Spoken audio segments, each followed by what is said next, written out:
네, 불법방송 자승자가 계속 이어가겠습니다.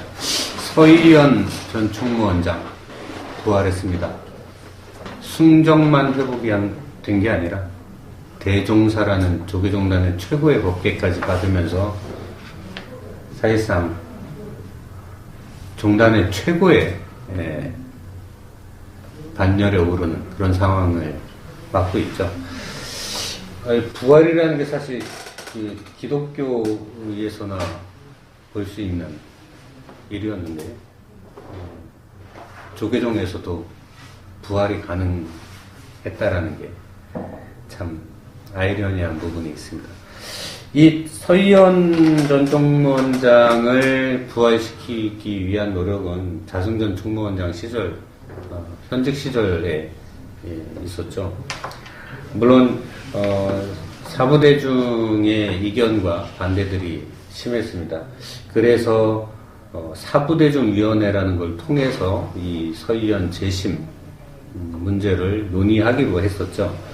물론 논의하면서 뭐 그 큰 결과를 내거나 그런 모습은 안 보였습니다. 당시에 사부대중위원회가 출범을 할 때 당시 총무원장이었던 자승 스님 이렇게 얘기합니다. 여전히 지난 50년간 종단이라는 공동체를 바라보는 다양한 시각 차이와 입장 충돌로 남겨진 많은 상황들은 종단의 새로운 미래를 여는데 장애가 되고 있다. 이 얘기를 조금 더 이제 서희연과 관련해서 대입을 하자면 서희연 전 총무원장을 풀어주는 이 문제에 대해서 반대하는 시각들 또 이 풀어주려고 했던 일련의 어떤 행위들이 다 충돌을 일으키게 되고 이 과정 속에서 상처가 많이 남았다. 그래서 이것들이 새로운 종단을 여는데 장애가 됐다. 이런 것으로 볼 수 있습니다. 무슨 그 개소리네 완전히 보니까. 근데 보면 94년 종단 개혁은 정원 전문에도 나와 있지만 과거의 조계종의 모습과 달리 새로운 어떤 운영 그리고 새로운 어떤 인적 청산을 통해 가지고 사부대중 공동체의 어떤 새로운 면모를 만들어가자는 염원을 실행에 옮겼고 그게 사실상 성공을 했던 거죠.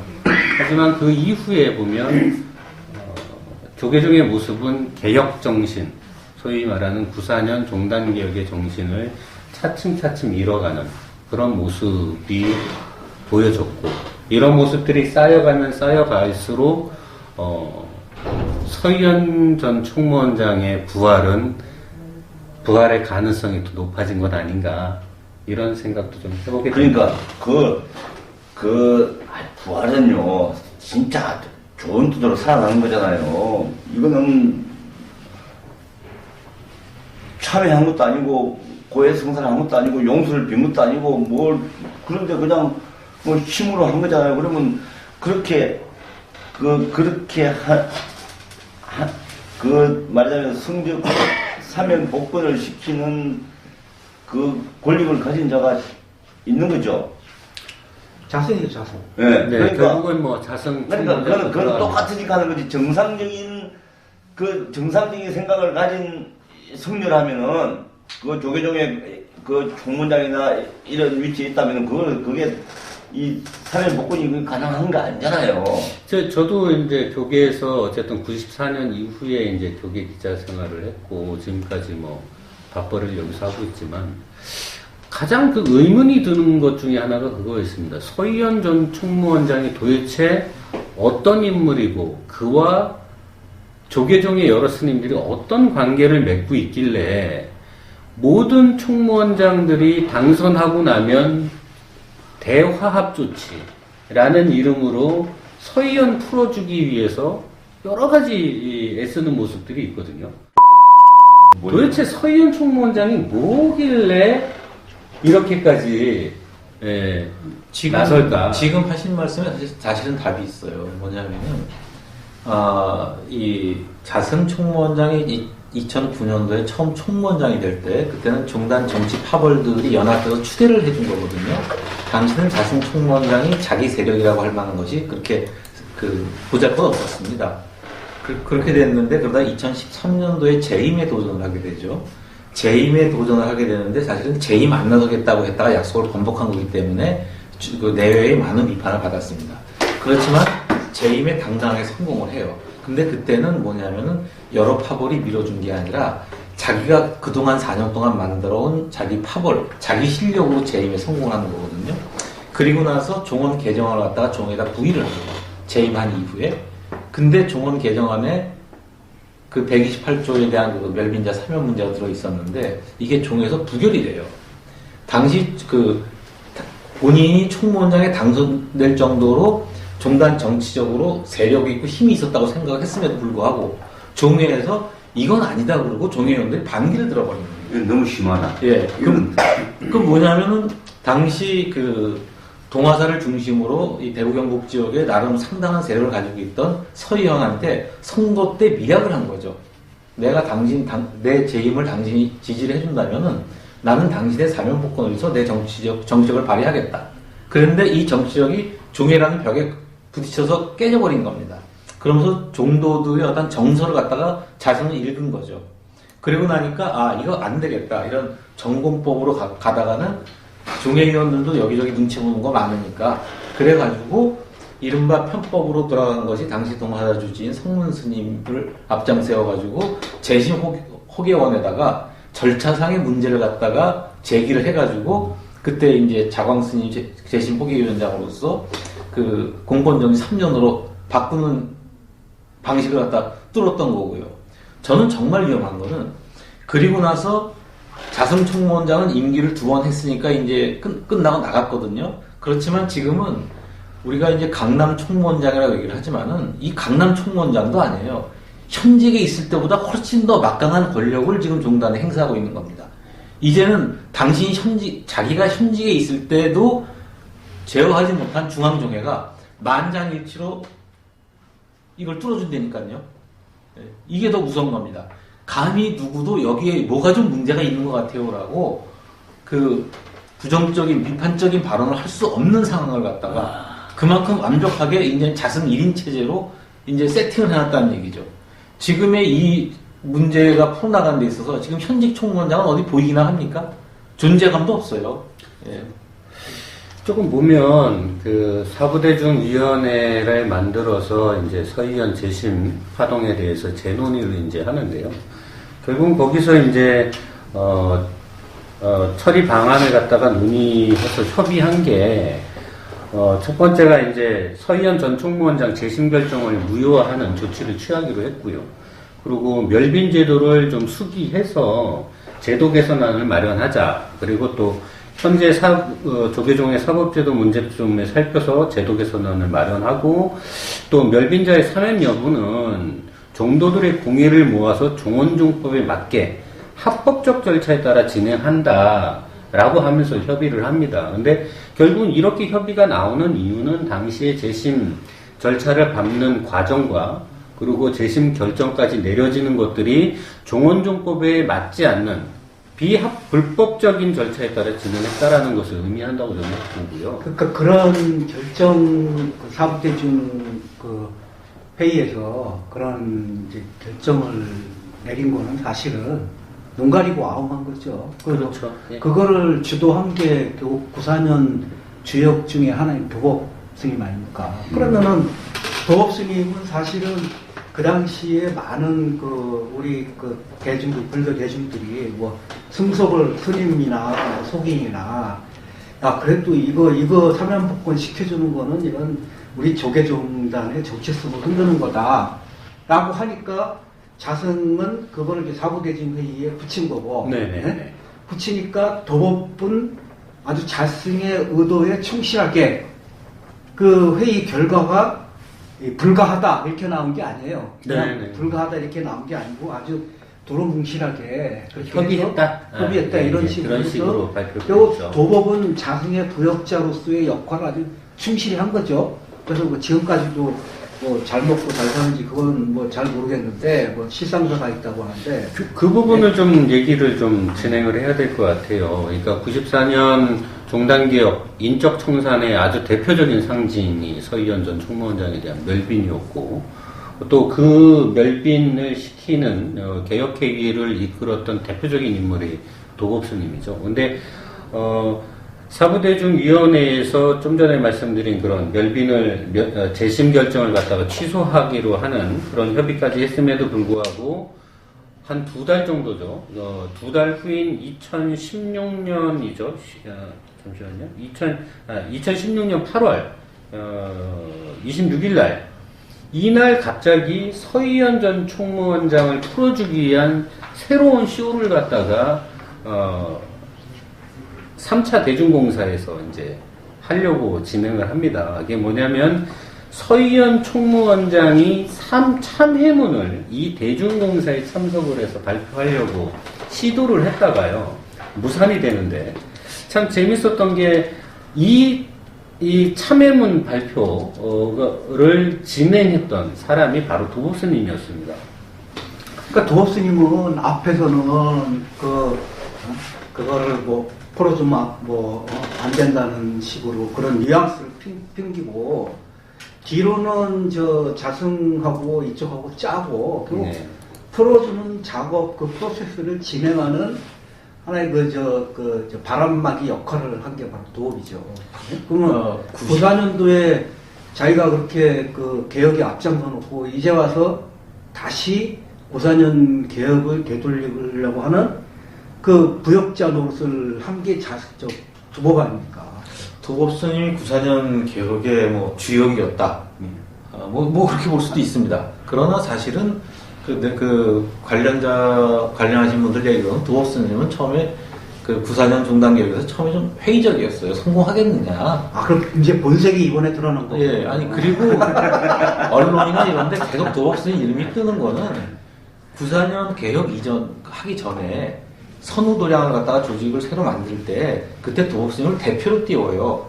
그리고 94년 계획의 범정추를 만들 때 범정추의 핵심적인 조직이 한 축이 선후도량이 되고 또 한 축이 실천불교 승가회가 되고 거기에다가 동국대학교 성림회라든가 중앙승가대학이라든가 젊은 학인들 조직이 붙거든요. 그러니까 중진들 그룹을 대표하는 두 조직 중에서 한 조직의 대표로서 도법스님이 있기 때문에 계속 도법스님이 거론되는 겁니다. 근데 그리고 나서 얼마나 이 종단의 개혁에 진보적인 그 발걸음을 하셨는지에 대해서는 저는 사실은 조금 회의스럽습니다. 그러니까 이제 그런 승가 단체의 대표로 해서 이름만 올린 거지 실제로 속으로는 가장 그 권력에 아주 민감했던 그런 스님으로 가야 되겠네요. 이렇게 볼 수 있겠네요. 낮에는 야당하고 밤에는 여당하고. 예. 낮에는 독립운동하는 척하고 밤에는 총독부에 가서 막 하고. 예. 제가 한번 3차 대중공사 때인데요. 2016년. 그렇죠. 우리는 옛날에 사쿠라라고 불렀거든요. 그치. 왕사쿠라. 제가 그 당시에 도법스님이 발언한 거를 한번 읽어드리겠습니다. 당시에 그 3차 대중공사에서 도법스님이 뭐라고 하냐면 이날이 이제 서희연 전 총무원장의 참여물을 발표를 하려다가 무산이 됐던 날이었는데요. 도법스님이 이렇게 얘기를 합니다. 개혁과 화합이라는 기조와 방향에 크게 침해되지 않는다면 구체적으로 접근할 때 모순되거나 불합리한 자잘한 부분에 너무 민감하게 반응해 서로를 힘들게 하지 않았으면 좋겠다. 마무리를 잘 해야 한다. 그게 말이죠. 이런 발언을 그게 바로 공자께서 말씀하시는 교훈 영색, 경한 말로 사람을 속이는 거야. 더 나쁜 거야. 이게 나름의 도법스님은 자기 어떤 신념이 있을 거라고 저는 긍정적으로 보기도 하는데요. 왜냐하면 당시 도법스님이 서희연의 복권에만 뛴 게 아니라 제가 알기로는 그 즈음에 충청도의 신흥암이라는 데를 갔었습니다. 갑사위에 마곡사 수말사죠. 갑사위에 신흥암이라고 있는데 이 신흥암에 누가 있냐면은 황진경이라고 종단의 아주 대표적인 정치 승려께서 거기에 계속 오래 계시거든요.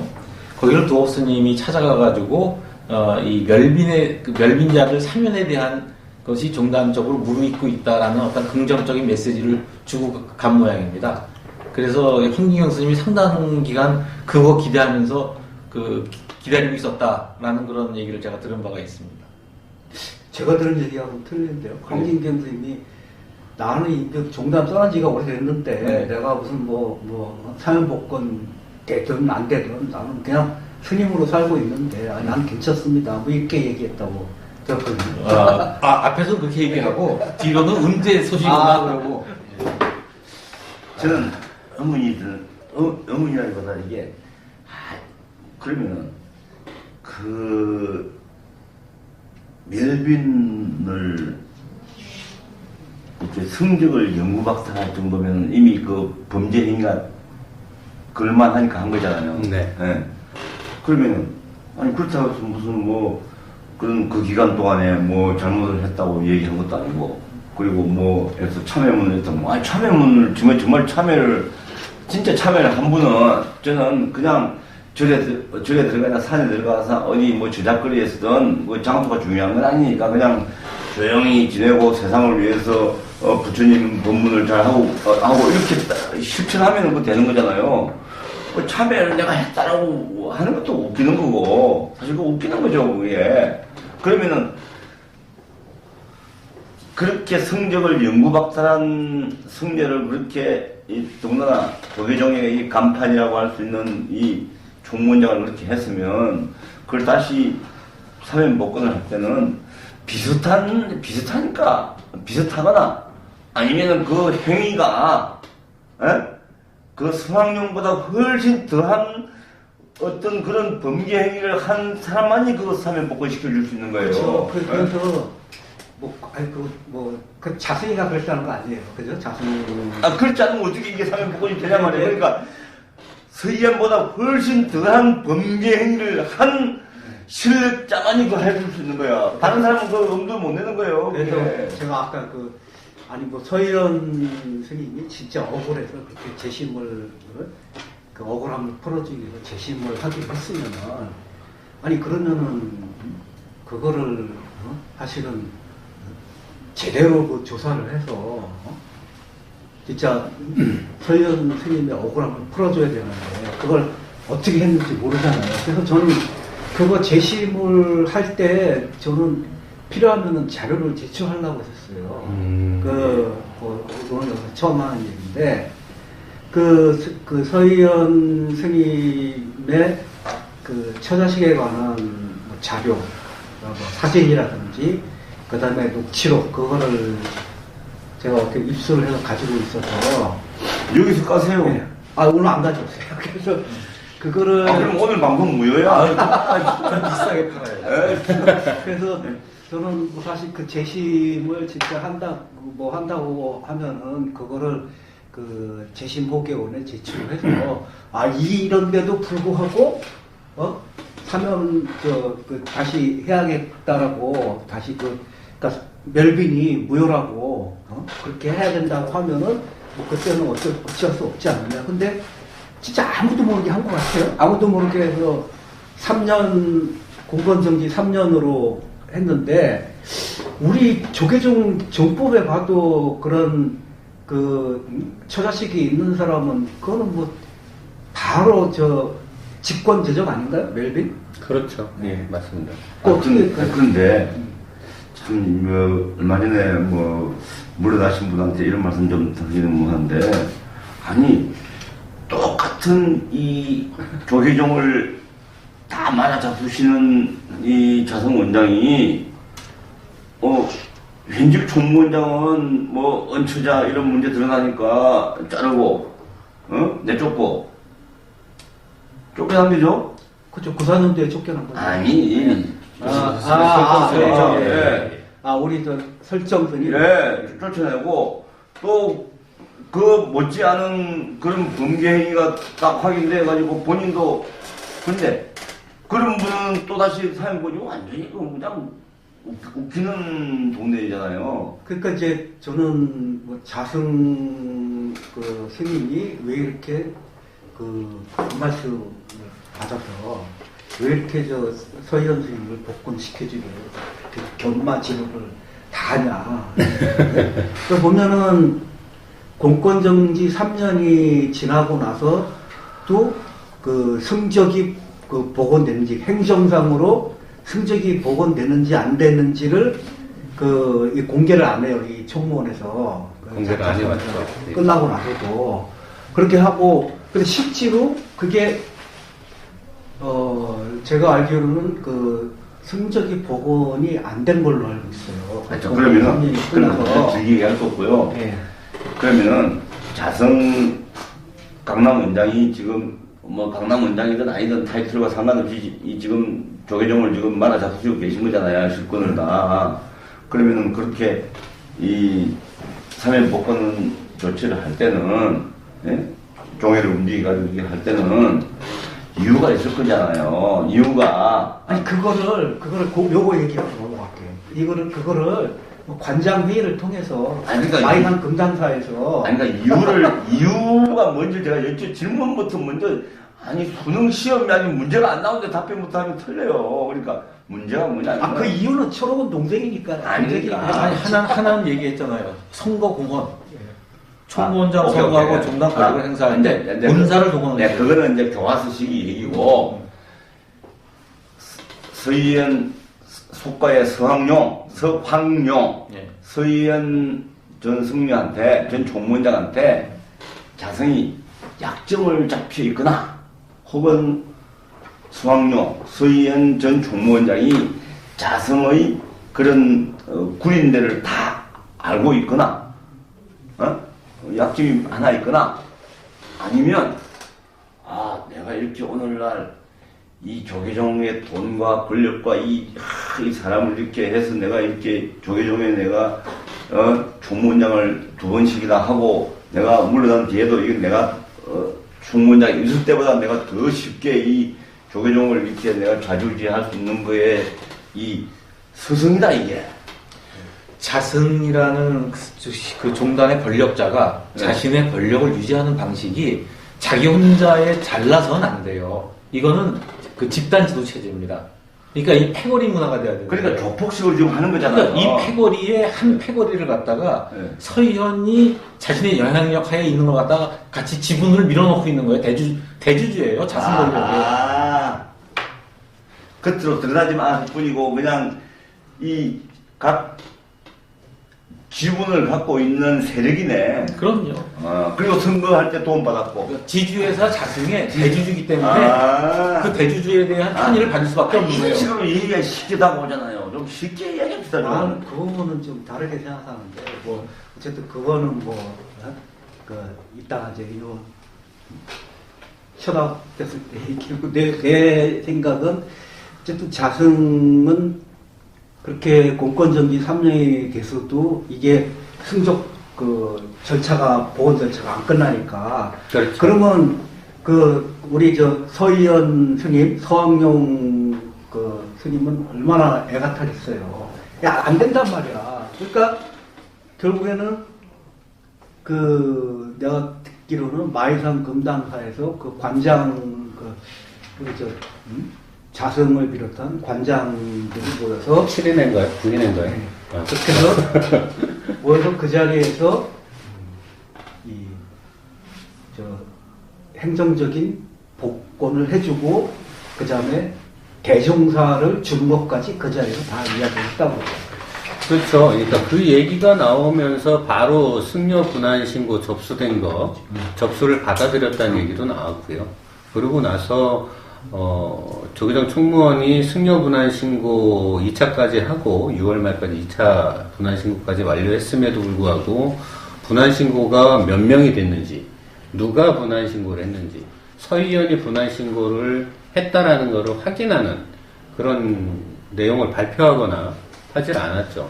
그리고 대신 바로 이제 11월 중앙종회에 서희연을 대종사 법계를 풍수하는 동의안을 갖다가 올리고 거기서 만장일치로 특별한 논의도 없이 만장일치 방망이 뚫겨버리는 그런 상황이 되죠. 그러니까 자성이 이렇게 지금 서희연 스님을 복권시키는데 앞장을 쓰고 길을 쓰고 하는 거는 저는 그거를 우리가 뭐라고 그러죠?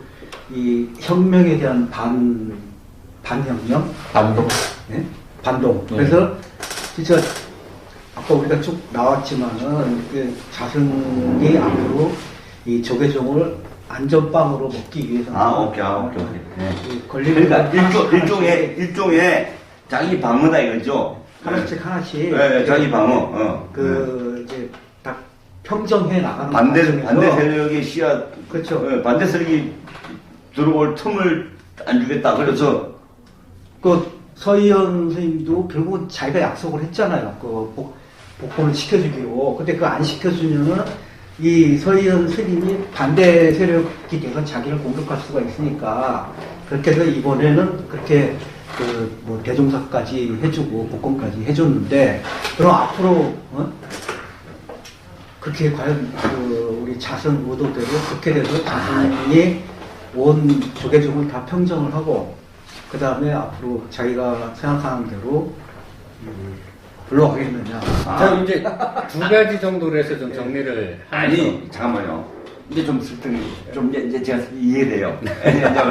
이 조계종에 대해서 아무것도 모르는 제가 좀 이해되는 게 뭐냐면 이제 자성이 자기 노후 대책을 지금 한 거네 보니까 노후 단도리를 하고 있는 거네. 아니 노후 대책 치고는 너무 호화찬란하죠. 아니 그러니까 그냥 지금 두려울 거 아니에요. 어떻게 될지 모르니까 하여튼 할 수 있는 조치는 다 해야 될 거 아니에요. 아니, 어쨌든 조금이라도 이 반대 목소리를 낼 수 있는 세력을 자르기 위해서는 계속 약점 있고 부패한 그런 자기하고 비슷한 사람들을 다 심어놔야 될 거 아니에요. 단둘이 하는 거네 보니까 노후 대책이네. 그렇죠. 그런 차원에서 뭐 설득력이 있어요. 우리 그 시민단체에서 성명을 낼 때 그 3억설 이야기를 했는데 사실 그 3억설도 뭐 우리 시민단체에서 한 얘기가 아니고 우리 서희연 스님, 서학용 스님 본인이 퍽된 이야기예요. 그 얘기는 무슨 얘기겠어요? 3억 줬다고? 네. 월 3억이요? 월 3억은 아니고 네. 3억 이야기가 나올 때 3억을 가지고 그래서 아니, 그러니까- 최소한의 성의 표시했다 이거지. 아니, 그러니까 서학용 스님 입장에서는 내가 이렇게 만약에 그게 사실이라면은 내가 이렇게 돈도 줬는데 왜 빨리 안 해주냐? 왜 빨리 내 승적 보고를 안 해주냐? 왜 빨리 개정도 안 주냐? 뭐 총무원에서는 이게 이제 뭐 미납된 분담금 가져왔다. 분담금이라고 이제 네, 말을 공식적으로 이제 뭐 그렇게 해명을 했는데. 공식적으로 그렇게 해명을 저는 했죠. 뭐 태어나서 승적 복원이 됐는지도 모르는 분이 와서 분담금을 갖다 주는 행위가 아니 그 양반이 정상적인 정상적인 본사 분담금을 냅니까? 그러니까요. 본사 본사 주지도 주지도 아니고 아닌데. 수임자도 아니고. 도대체 무슨 얘기를 하는 건지 저도 도통 이해가 안 돼서. 그리고 정말 분담금이라고 그러면 그건 바로 입금되거든요. 통장으로 입금하면 통장 되죠. 그냥 굳이. 사분만 해보면 예. 돼요. 그건 무슨 뭐 돈을 들고 와가지고 청문회에서 갖다 주냐. 그게 아니라 뭐 이제 각 부서마다 뭐 인사하러 다니는 게 아닌가 이런 생각도 좀 들고요. 저는요, 세 분이 말씀한 거 다 이게 서의현, 서황용, 속가의 이름이라면서요. 듣고 있으면서 참 이분 딱하다는 생각이 많이 들어요. 예? 왜 딱하냐? 속가 이름이 황용이야.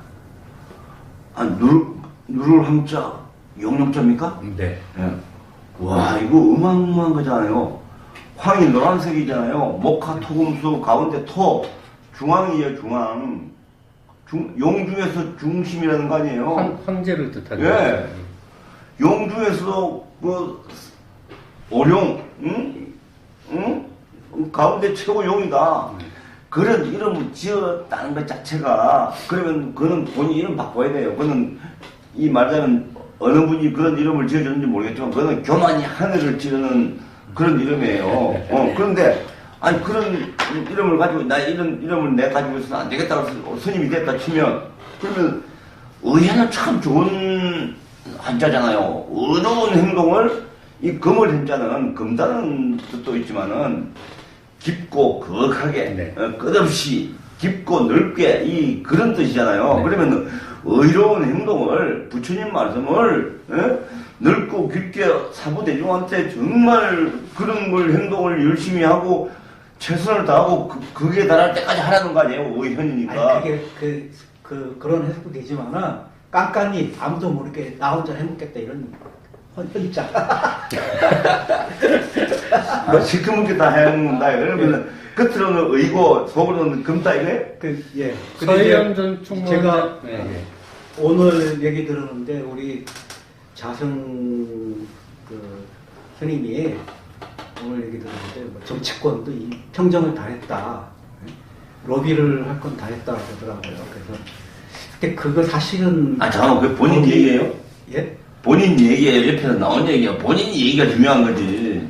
본인이 다 뭐 이제는 뭐 평정을 다 했다. 아 그런 얘기를 예. 누구한테 했기 때문에 그거 했기 들은 사람이 때문에 이게 전해온다 이거죠. 근데 사실 그거의 원조는 우리 서희연 스님이거든요. 아까 제가 얘기했잖아요. 서희연 스님이 이제 80년대 후반, 중반, 그 다음에 90년대 초까지 정치권, 그 당시에 노태우 정권이나 이런 쪽에 로비를 해서 또 뭐 사실은 지금도 서희연 스님이 본인의 업적으로 내세우는 게 불도방송 설립을 하고 그 다음에 뭐 전국 사찰에 뭐 도서, 박물관 짓고 다 자기가 정치권에 로비를 해서 한 것이다. 그래서 사실은 이 지금 아까 말씀하신 대로 지금 자성의 스승이 서희연이죠. 아니 그러니까 쟤는 딱 그러니까 아까 의현 하면은 그러니까 황용은 속가의 뭐 아버님이나 할아버님이 지어줄 이름이니까 그렇다 치고 그 이름이 너무 교만하고 너무 하늘을 찌르는 이름이기 때문에 그거는 이 이름으로서는 정상적이지 않아요 사실은. 예, 불행한 이름인데 그러면 그걸 버리고 이제 머리를 깎고 출가해서 스님이 되었으면 의현 좋다니까요. 의로운 부처님의 말씀을 깊고 넓게 이 사부대중한테 해서 의로운 행동을 하면 되는데 그 행동하고 정반대되는 걸 했잖아요. 그럼 불 받는 거죠. 그래 딱하다고요. 그런데 저는 자성이 이해돼요. 왜냐? 이게요. 나쁜 쪽이든 좋은 쪽이든요.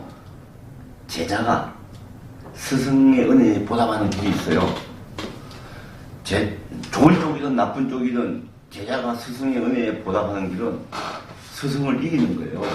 그러니까 자성은 그 돈과 권력과 로비와 이런 걸 가지고 다 해서 막 이 조계종을 마치 망해가게 만들면서 그런 상관 신경 쓰지도 않고 이렇게 만드는 그 상당 부분을 수인한테서 배운 거죠.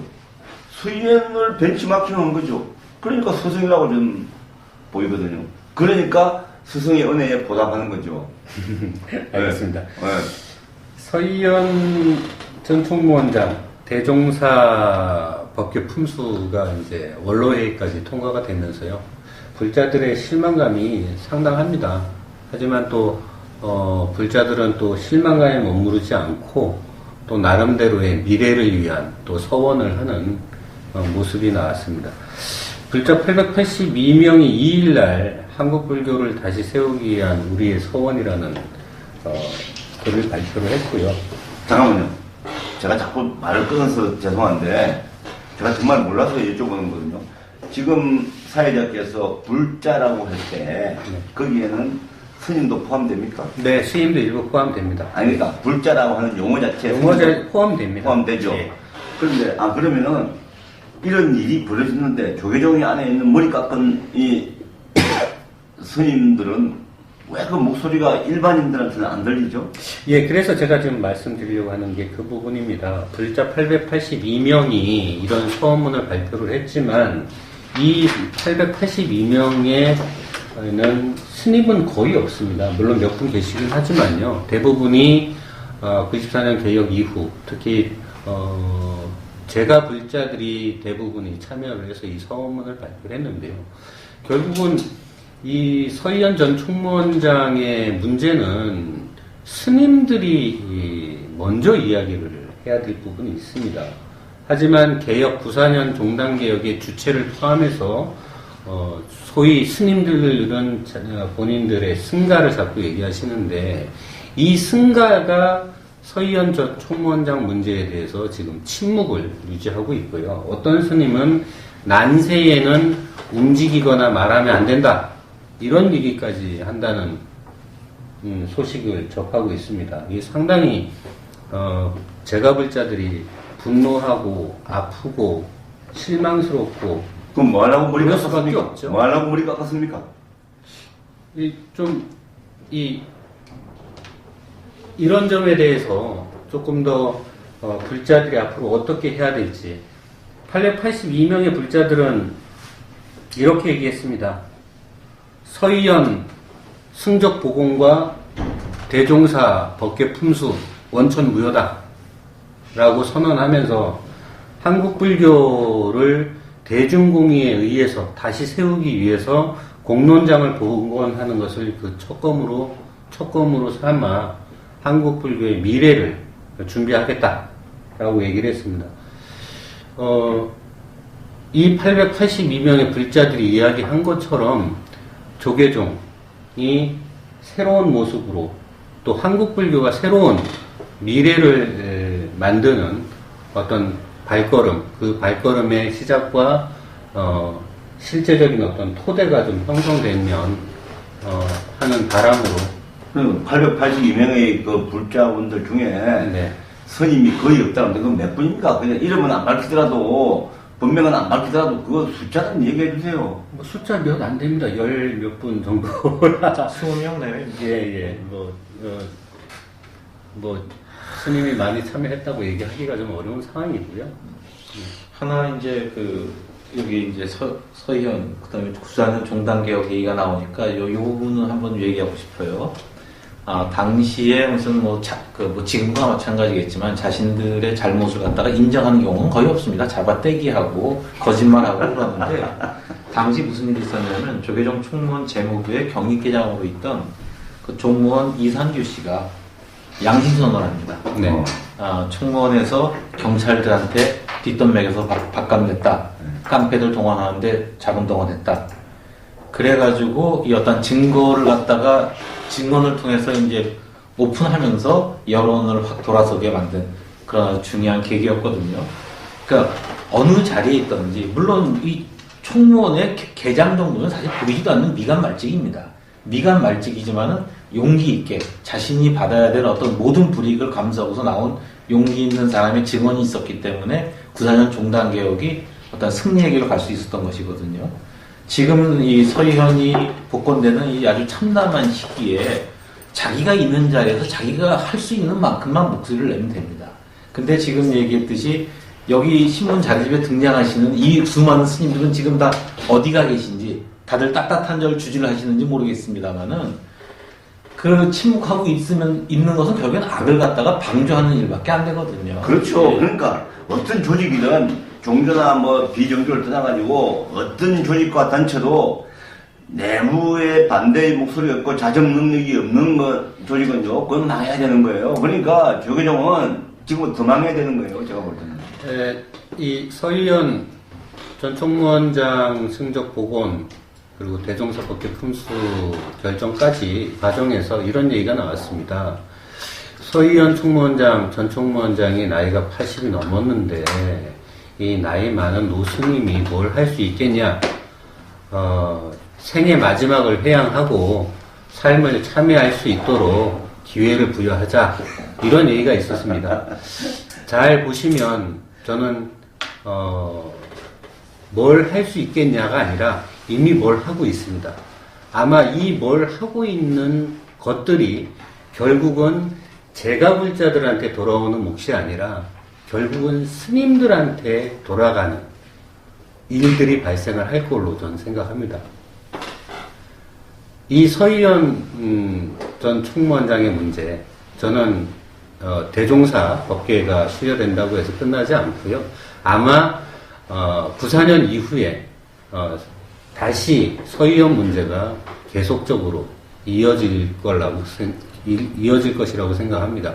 그리고 결국은 그것은 서희연 그리고 서희연 전 총무원장을 풀어준 그 적폐 세력에 대한 불자들의 감시가 계속 이어져야 되는 큰 이유가 아닐까 생각합니다. 서희연, 서학용 씨나 서희연 전 총무원장이나 자성 전 총무원장이 제가 볼 때는 참 바보 멍청이들입니다. 네, 자승자박 이걸로 마치겠습니다. 감사합니다.